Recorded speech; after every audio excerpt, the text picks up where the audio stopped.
चलिए आज हम देखते हैं तरंगों की तीव्रता के बारे में।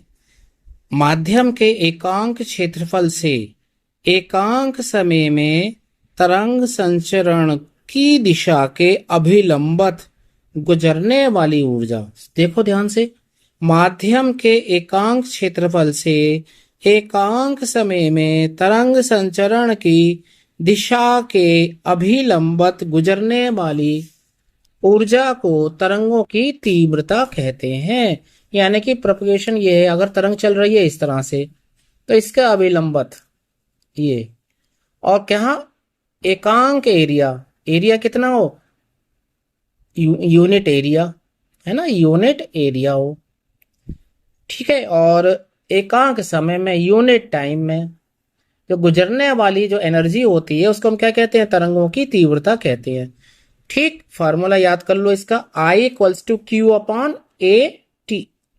ए means area, T means time, Q means क्या हो गया, जो एनर्जी पास हो रही है। देखो जब ए कितना है 1 मीटर स्क्वायर, टाइम दिया है 1 सेकेंड, तब आई किसके बराबर होगा, क्यू के बराबर।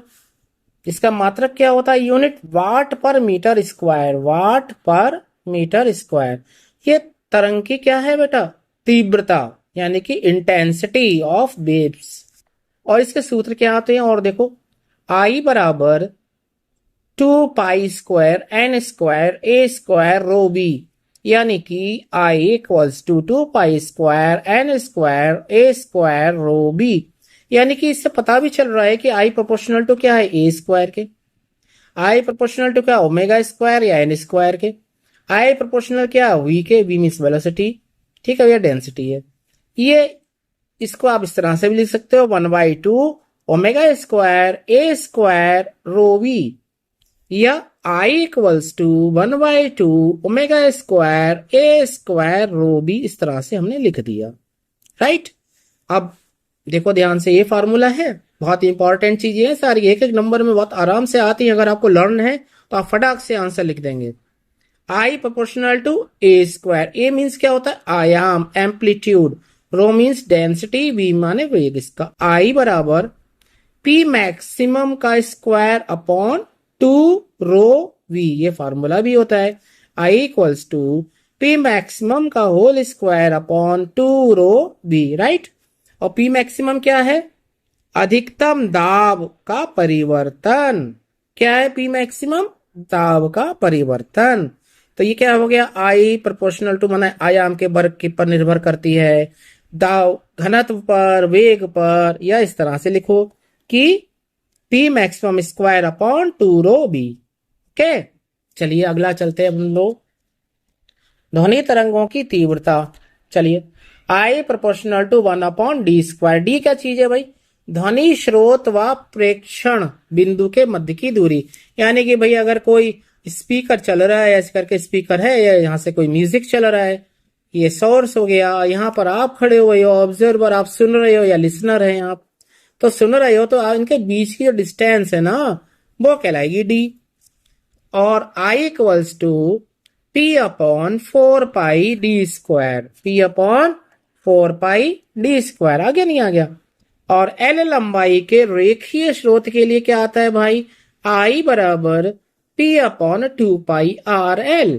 देखिए यहां क्या लिखा हुआ है, I equals to P upon 4 pi r² means area तो हो गया ना ये 4 पाई r² 3D में, और I equals to P upon 2 pi r, और ये l, ये भी एरिया हो गया, है ना।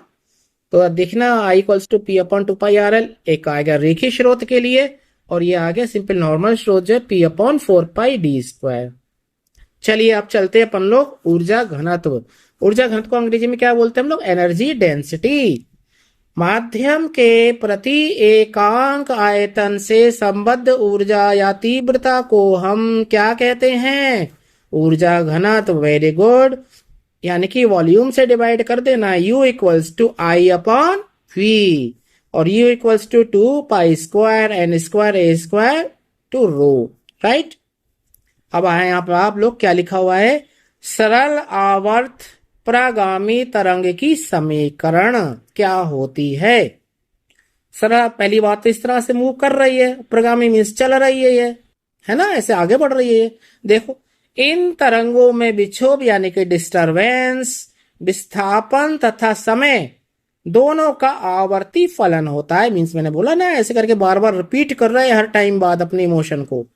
इन तरंगों के माध्यम के कण साम्यावस्था के इधर उधर जैसे हम करते हैं, पर दिखाया था ना, इस तरह से कर रहे हैं मोशन ये।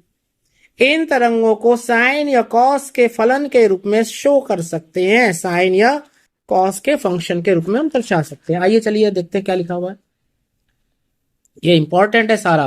पॉजिटिव एक्स अक्ष की दिशा में गतिमान प्रगामी सरल आवर्ती तरंग समीकरण यानी कि progressive simple harmonic wave equation y equals to A sine of omega T minus phi की जगह आप के एक्स लिख सकते हो, एक फॉर्म ये हो गई। सारी फॉर्म आप चेक करो, बहुत इंपॉर्टेंट है ये। y equals to A sine omega T minus K X, या ओमेगा टी के की वैल्यू होती है 2 पाई अपॉन लेमडा, तो आप लिख सकते हो A sine omega T minus 2 pi upon lambda into T, या y equals to A sine 2 pi upon lambda बाहर निकाल लो, तो यहां आ जाएगा भाई ओमेगा लेमडा अपॉन 2 पाई, इसको इन्होंने b के बराबर लिख दिया। ए साइन 2 पाई अपॉन लेमडा यहां पर जो आएगा डिवाइड करोगे ना आप, तब y equals to A sine 2 pi upon lambda, इसके यहां आ जाएगा V T minus X, right. और y equals to A sine 2 pi, इसका इस v equals to N lambda होता है ना, या v equals to 1 upon lambda T होता है, तो लेमडा बाहर ले लिया हमने, तो small T upon capital T minus X upon lambda, right. तो y देखो, एक फॉर्म ये हो गई, एक फॉर्म ये हो गई, एक फॉर्म ये है ना, पीछे मैंने रिलेशन बताया था पिछले वीडियो में। अब y equals to A sine 2 pi, cap 1 upon T को कैप ये एन लिख सकते हो ना, आवर्त ये आया वो है आवृत्ति, ये टी है, ये माइनस एक्स अपॉन लेमडा। भाई अगर ऋणात्मक एक्स अक्ष होगा, क्यों, अगर तरंग ऐसे के बजाय ऐसे जा रही हो तब भाई Y dash equals to A sine omega T plus five, यहाँ क्या है बेटा, सारा माइनस है, जब इधर को अब यहाँ क्या होगा प्लस फाइव। आ जाओ देखिए क्लियर, देखो ध्यान से, राइट, स्क्रीनशॉट ले लेना इसका।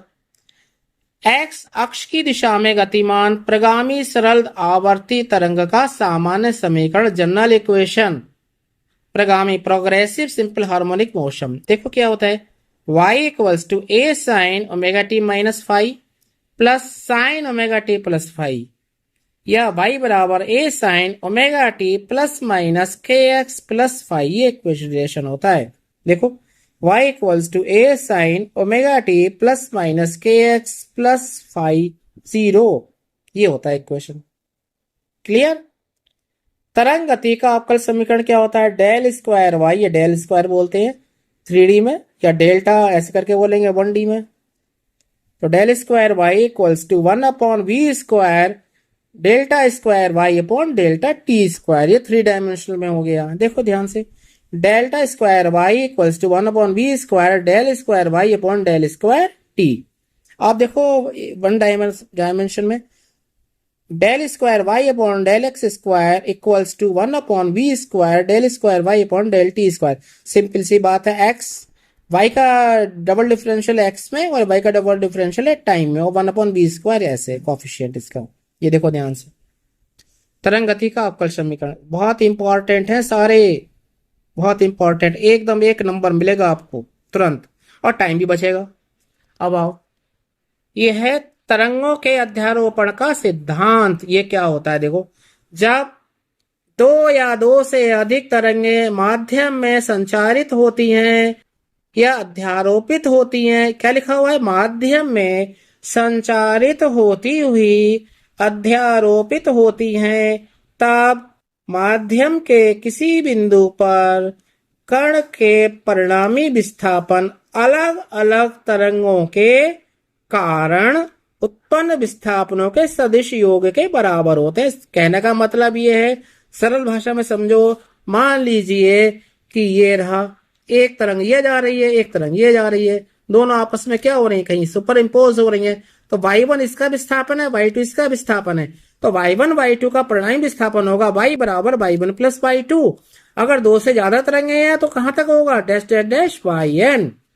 ओके, अब यह सिद्धांत बड़े आयाम की तरंगों के जैसे प्रघाती तरंग हो गई या लेजर तरंगों पर लागू नहीं होता है। ओके बेटा।